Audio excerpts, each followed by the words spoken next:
So that is good. We can move on to the departmental reports, and we're going to start with the police report. Yes, good afternoon, everybody. I'm going to go ahead and share my screen. Let's see here.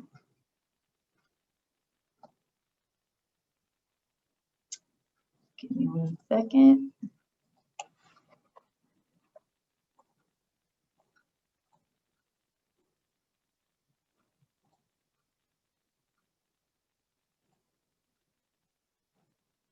Okay, can everybody see my screen? Looks good. So I'm Lieutenant Christy Calderwood with the Police Department report for December. As you all know, we are working with Public Works to get permanent signage along the boulevard in both the southbound and the northbound lanes reference loud exhaust enforcement. And so this was a completed project, which I think the residents that we have been in talks with for the last few months are happy to hear that the project is complete. We did have a fatal traffic collision that occurred on Saturday, November 14th. Officers were called to Palomar Airport Road over the I-5 for a solo vehicle collision. When officers arrived, they found that a male driver was deceased after driving over the center median line while he was traveling eastbound on Palomar Airport Road, just over the I-5, and ended up crashing into a wall. There was a juvenile and another adult passenger that were uninjured. Both of them were wearing their seatbelt. The preliminary investigation shows that the male driver was not wearing his seatbelt. The investigation is still ongoing to see if there was any drugs or alcohol involved. At this point, we do not believe that there were. And the story that we were getting from the two passengers is potentially that the driver was eating a meal while he was driving and was actually choking on his food and ended up crashing. So that one is still under investigation. We did have a fatal train collision at Carlsbad Village Drive in the tracks just at the rail station there. Officers were called, it was just after 7 p.m. on November 19th. When the officers arrived and spoke to the train personnel, the train conductor advised that he did see someone laying on the tracks and they were unable to stop in time. So anytime that we respond to a train collision, the San Diego Sheriff's Office is actually the one that conducts the investigation of the death or the train collision along with Amtrak. We usually show up if it is a collision that occurs in our city. We will help them with kind of coordinating off the scene and everything that's entailed with that part of the investigation, but the actual report is written by the San Diego Sheriff's Office. So they are investigating that to determine whether it was a suicide or an accident. And then some of the things that we've been working on through November and will be working on through the month of December with our Office of Traffic Safety grant that we have going on. We recently in November through the 16th, from the 16th through the 29th, had the Click It or Ticket campaign, which is basically we go out and look for people not complying with the seatbelt law. We wrote numerous citations for that citywide. And then we have the winter DUI mobilization coming up, which is instead of doing a DUI checkpoint in one particular area of the city, we put out multiple units throughout the entire city, and these people are mobile, basically doing DUI enforcement, trying to pull over drunk drivers and make arrests. And then we do have another detail coming up. We have been receiving complaints on Rancho Santa Fe Road reference, not only speed, but loud exhaust. And so we are setting up through the traffic division a saturation detail specific to that. And that's all that I have. I can answer any questions if there are any.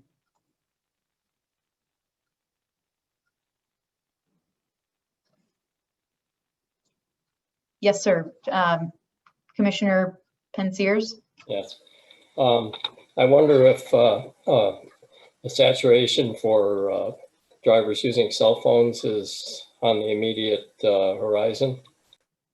We usually do that. I believe it's in conjunction with the OTS grant. We do it in, I believe, April and August of every year. But it's something I can definitely put on the radar for the motors. It doesn't have to be in conjunction with OTS. We can do that stuff anyway. So yes. Commissioner, Thank you. Commissioner Perez, you had a question? Yeah, thank you, Madam Chair. Lieutenant Calder, thank you for the information regarding the Palomar Airport Road and the fatality, and then also with the train information. Got just a couple of questions for the train fatality. I noticed that you made a comment that the San Diego Sheriff's Office is the one that does the investigation. Would we, if we needed to get more information or a brief, would we have to, or do we have anything in our scope to ask the SDSO to come in and talk about that, or is that something that's fully not in our scope? We can. I mean, I can reach out to them if there's a specific question or something that you need to know. I can Right. reach out to the investigator and ask a question. Absolutely. Okay. And then this one's kind of a bigger one for me. You know, in regards to the Traffic and Mobility Commission, you know, looking at this with the incident at the Palomar Airport Road, the train incident, and then also too, unfortunately, I don't really want to go into it, but with the fatality that we had just recently in the trails with, I think it was Mrs. Thornburg. For us in our scope, and I'm also asking with the staff, you know, in regards to pedestrian safety, I know that this is one of our areas as a commission. I'm just trying to understand if, you know, to understand pedestrian safety in regards to vehicular or mobility, or even just from civilian, you know, safety, if that makes sense. Is there anything that we can do to help assist Lieutenant Calderwood with, you know, pedestrian safety, anything like that, anything like with security that we can, you know, help out with, you know, for the citizens of Carlsbad? I mean, the main thing we do obviously is enforcement. I think when it comes to the commission, you know, my humble opinion is to defer to the traffic engineering staff and the projects they're bringing forward to you guys. And specifically what you're saying is the pedestrian safety. So, I mean, we are constantly doing enforcement for vehicles, whether it's a car, a motorcycle, as well as pedestrians. And our whole goal is really to limit these fatalities when it comes to traffic collisions. And so, you know, I said it before, and I've mentioned it in a couple recent PowerPoints when it comes to some of the quality of life issues that are super important to us, but our main goal is to really be out there and be a presence and be doing maximum enforcement on these speed violations and things that are contributing toward fatalities. So when it comes to the police department, you know, I assure you we're out there doing what we can do. I would say, to answer your question, as far as what the commission can do, I think would be to what you guys are doing and work with staff when it comes to engineering. I don't know if anybody on staff wants to add to that. I don't want to speak for them. And I just wanted to make a comment, Lieutenant Calder. In no way, I hope I didn't say it wrong, that I appreciate everything that the law enforcement is doing for the city of Carlsbad. There is no way. I was just asking if there's anything that, you know, we can do to help with education or provide advice or anything like that to the city council. But I guess, you know, with staff, you know, my question is there anything on our scope that we can do, you know, on the Traffic and Mobility Commission to help with pedestrian safety, pedestrian awareness, things like that? Well, I could jump in here really quick. You know, I always go back and look at our duties. The Traffic and Mobility Commission's duties are established in municipal code. There's largely 3 areas, but one of these areas, you know, during this discussion relates to providing a public forum to review community input regarding mobility and traffic safety matters. So just being here, receiving public comment on matters involving, you know, different modes of travel, being in school safety, just to hear it And then ultimately the commission can make recommendations to the council on those matters. So for those interested, 2.28.050 of our municipal code provides the scope of the Traffic and Mobility Commission. Yeah, I think that Vice Chair Perez is referring if we as the commission, which is actually good that Mr. Contreras pointed out to the public that in related to the fatality that we had at the trails, which is not on the roads, it's still a public area, if we can do anything from the Traffic and Mobility Commission. But even if we don't do anything before public comes to us, it's good for the public to know that we are a place for them to come to if they do feel that they want to tell the city and I express their concerns or have any questions about that. So it's that. I think my question also is, any public or city-owned property considered, if someone walks on it, is that our purview to worry about their safety and mobility?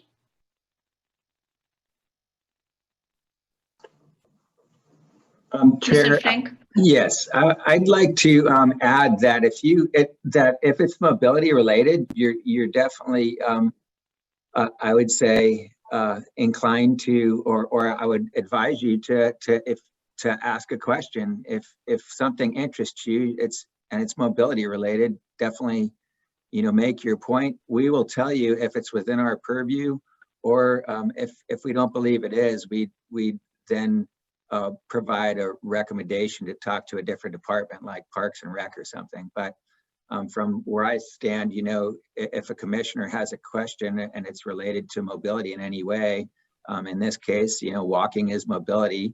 If it's on a trails and we feel like the issue would be better served by the Parks and Rec department, we will then refer the question or comment to that department.